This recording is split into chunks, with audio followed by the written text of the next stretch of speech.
Good morning, everybody, and welcome to Chassidus in the Morning. 15 minutes to change our lives. For the Sichas Chelik Beis, Parshas B'Shalach. Beautiful, beautiful Sicha, famous Parshas B'Shalach. So much about the Meraglim, and we're going to discuss the connection to the Meraglim and what they did, and Moshe Rabbeinu's connection, and so apropos as Achana for Gimel Tammuz, which is coming up next Thursday. This week's Shas Varchim. Okay. Let's get straight into it. So we're going to ask some questions about the whole story of the Meraglim and how this came about, because it's a pretty crazy story when you read the material. And what's even more crazy is Moshe sends them. But on one hand, Moshe sends them. On the other hand, Moshe also davens for them. It's a weird thing. Like, why would you daven? If you daven, because you don't trust them, so why are you sending them? And if you trust them, why are you davening for them? And also changes Yeshua's name. It's a weird situation going on. So let's see what's the deeper meaning behind all of this. That's what it says in this parsha. Moshe bin Nun Yeshua. Then Moshe calls, he changes the name of Yeshua bin Nun to Yeshua. The name of Gemara says in the Gemara, Moshe Rabbeinu hispalel Hashem Yeshiacha. What does it mean? What does it mean change his name from Yeshua to Yeshua? Is Yud K Yeshua, that Hashem should save you. Me'at Meraglim, from the Akam of the Meraglim. So now, we need to understand, at the time when they left, they were kosher, they were good people, they weren't bad people, they didn't have bad intentions.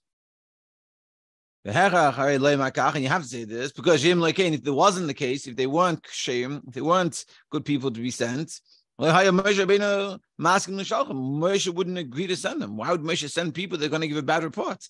That'd be against everything, the whole purpose. The whole purpose of sending the spies, they said they wanted to go. So the purpose of sending the spies is to give us encouragement about going to Eretz Yisrael, not to come like the spies actually did and put down Eretz Yisrael. So if Moshe knew they were going to put down Eretz Yisrael, he wouldn't have sent them. So the fact that he did send them, meaning they were good people. They weren't going to come back with a bad report. It all depends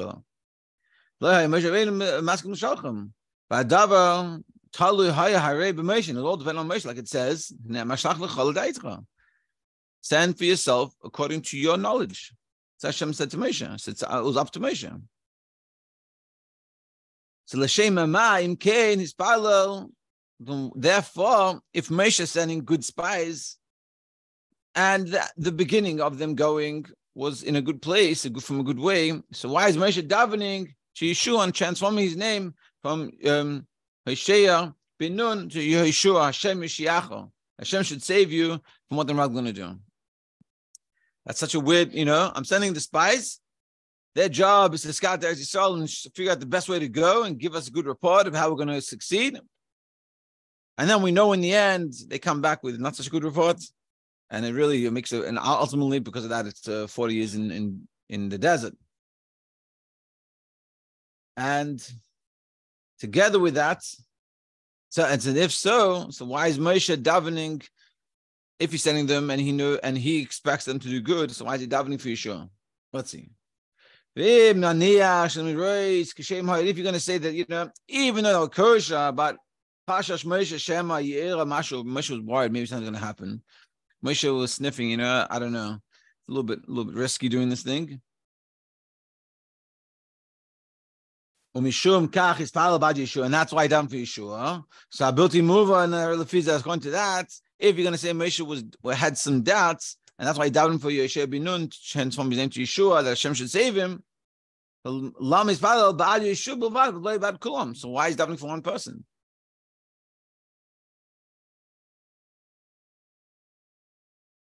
So that's the question. Why is he davening? Either he believes they're all good, and why he's davening for Yeshua. And if he believes they're questionable, so why is he only davening for one of them? Base. It says in the Gemara, and this is something we all got to pay attention to. Know it very well. Today he says, do this. And then the next day he says to him, Asikach. Until he says to him to avoid Zara. Sagamara miskavenes lahadver eich itachin shehudi avera. Gemara's come to teach us how is it possible to do an avera. So what does that mean? What does it mean? How's it possible? What do you mean? It's very possible. I do it all the time. What's the question? So the question is like this: Yehudim Yibnei Avraham Yitzchak Yaakov, a Yid, the son of Avraham, Yitzchak, and Yaakov. We have four fathers and four mothers. By neshama, we have a neshama. Neshama is inside here. Not just we have a neshama, but our neshama is pure. Ata barasa, ata yitzarta, ata napachtabi, like we say every day in the morning brachas. You created, you formed it, you put it into me. Ata neshama kibbeh, you got it within me. So we have purity, we have good, we're good, we have good things. So therefore, we're so connected, we have a neshama, we're pure. We're all connected. So how does it come out? That we go against the Eibishter. We do an Avera, which is against Hashem. And this the Gemara says, to answer this, that's the way the Yetzer Hara works. It doesn't come in one shot. It doesn't go, do Avodah Zarah. It's slow.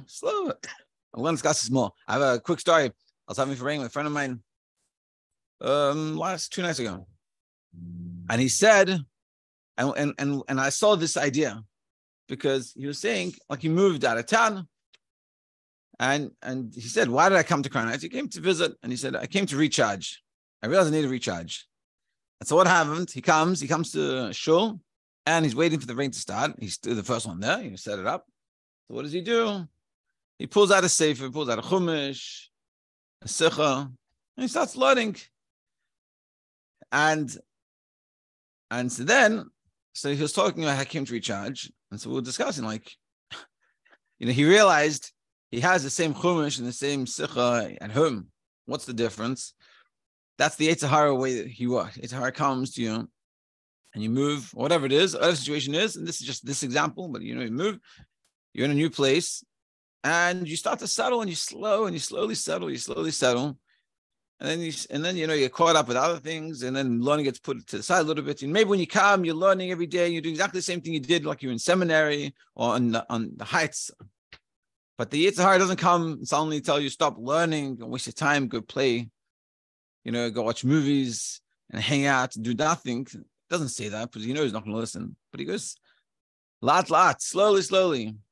So you come, you wake up a little late one day. You miss your verse a few times, and it's slow. And that causes, ultimately, so then someone, Hashem, he goes back home, and he's like, hey, I can do this. Like one of the things he was telling me, he's complaining about, there's like a curl over there, that the curl people aren't very nice, and they don't treat you respectfully. I said, no, maybe you should go there and go make a chavrasa with them. You'll gain the learning, you'll have a chavrasa, and they will gain some of his, and he'll be mashpia on them to be nice to them. But that's Yetzer Hara. So when he comes, so now he's going to come back all inspired. He came to Crown Heights. He got his inspiration. He had a farbrengen, and he learned a little bit. It's like, I can do this. But then the Yetzer Hara comes back. Lots.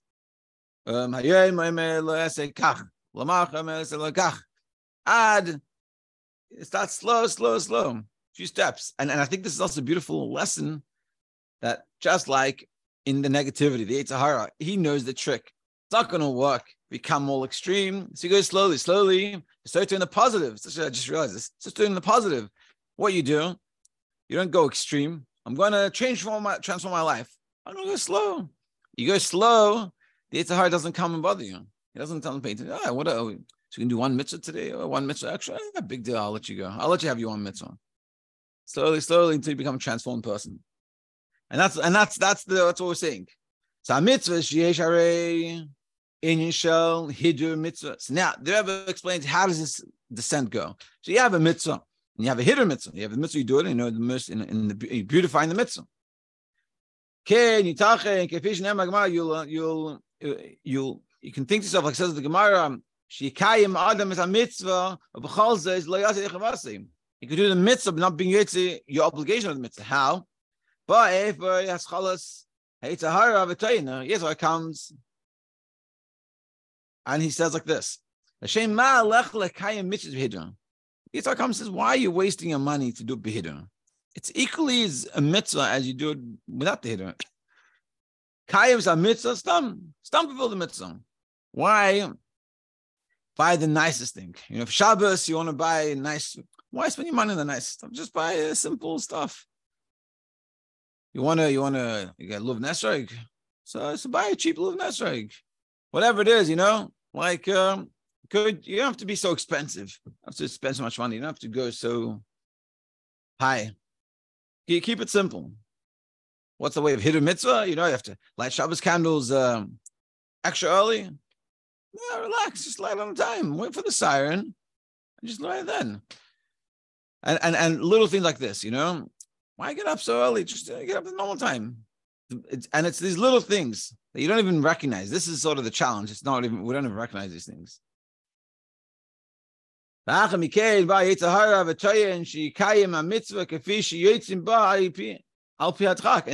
comes, and after he gets you comfortable doing the mitzvah stam, he goes to the next level and he says, b'diavad, this is fine. B'diavad, it's still good. You know, and then you look at b'diavad, and everything comes b'diavad.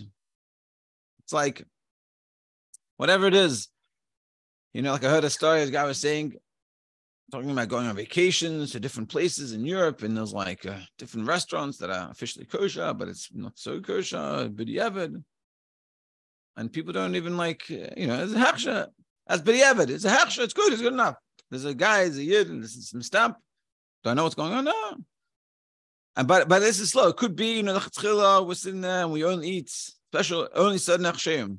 And the Yitzhak comes, he's like, oh, these hechsher are also good. I'm hungry. Come on. It's a good hechsher. Leave it alone. And then we slowly.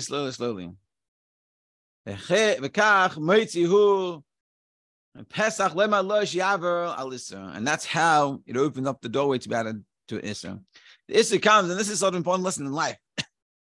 and it applies to a lot of things. It doesn't come when you question, how did I get here? You don't get here in one shot. It's lot. It's slowly. This is all sort of one of the something that like bothers me a little bit. You know, there's a big thing about the Holocaust, remembering the Holocaust, and there's a slogan, the hashtag, never again. But the problem is, what does that mean, never again? Never again a Holocaust. The Holocaust doesn't start in the Holocaust. It starts in 1933 when Yamach Shemoy got brought into the government. And even before that, it's years before. You know, it's tens of years before. That's how it starts. And this is sort of what we're saying here. It's a horror, like, I'm never going to do an Aveya. I'm never going to do it. Yeah, of course not. But you're not going to do the Aveya first. You're going to start slow until you come transform yourself. I remember, let's finish this up and then I'll tell a quick story. Imkach, hu adavar l'gabe, kol mitzvah prati, is this, if this is so, in regards to all specific mitzvahs, shehekala, kol shehi b'mitzvahs, gereres achera, achareya, avera, alisur, that even the littlest descent in a mitzvah can cause ultimately to the point of doing avera. Kol shekein, the mitzvah is obviously strong.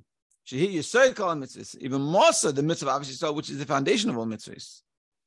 Like it says in Yerushalmi. Amar Rabbi Akiva, Rabbi Akiva says that the mitzvah of Yisrael is a general principle in the whole Torah. Hakala b'mitzvah zus. Therefore, when you become lax in Avos Yisrael, geiremes l'nesinas makam lehevech chas v'shalom, it causes an ability to go to the opposites, sinas chinam, and going descent. That's basically what we're saying is we're discussing what's going on with the Rambam going to Yisrael. They were kosher at the time, but Moshe davens for Yeshua, and he changed his name that Hashem should save you. What's going on here? If Hashem doesn't trust them, why is he sending them? If he does trust them, why is he getting Yeshua? Change his name, and the whole thing is a little bit confusing. And why does just daven for Yeshua, not everyone else? So he said, we have to understand. We'll put that to the side now. We have to understand some information that will transform our lives, and that will help us also understand this idea. And basically, he says in the Gemara that the Yetzer Hara is B'nasa. He's very sneaky. He knows how to do things. He doesn't come to you and say, "Don't do a mitzvah anymore." He just slowly get you to do things Don't do a hitter mitzvah. Why mahadir? Why is she manning this? You save the money, something else. We'll give all the tzedakah, maybe save it. You might need it later, or give it to something else. And little things like this. And they get to you. And then slowly it goes from first thing to the next thing. And then it goes, not just don't do a hitter mitzvah, but do a mitzvah b'diavad. And then you get to the point of chas v'shalom doing something against Torah, against the Eibush, against Hashem. Now, that's how it works. So therefore, that's in general. Even more so in regards to the mitzvah of Yisrael, it's the same thing, very important. It's Yisrael is the foundation of the Torah. So that with that, we can start to understand, we're going to understand tomorrow how it all fits in with the story of the spies and why Moshe davened for Yeshua specifically and everyone else. To be continued tomorrow. Have a great day. Thank you. You too.